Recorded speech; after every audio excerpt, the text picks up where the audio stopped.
Hi everyone, I'm Katie with Hillsborough County Communications and Digital Media, here to give you a quick recap of what happened during the Emergency Policy Group meeting on July 6th. EPG members extended the face coverings executive order with several new amendments. The order requires the wearing of face coverings inside businesses that are open to the public and where employees and customers are not able to maintain social distancing. Nonprofit organizations that supply goods and services in inside areas accessible by the public must also require employees and customers to wear face coverings. The order allows several exceptions, including those with health conditions or whose jobs cannot be performed while wearing a mask or during exercise. Today's revisions include business operators who make reasonable efforts to comply with the order will not be subject to penalties. Individuals who do not fall under one of the exceptions listed in the order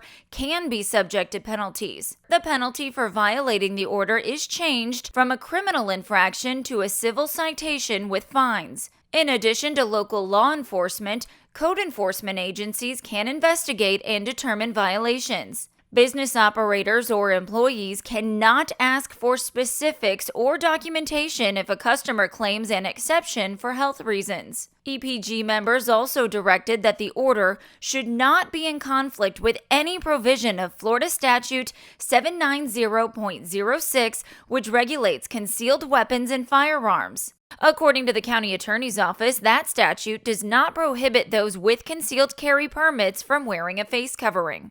The next EPG meeting will be on Thursday, July 9th at 1:30 p.m. You can watch that live on YouTube or on Facebook. Just search for Hillsborough FL. And we encourage you to visit hcflgov.net/stay safe for up-to-date information.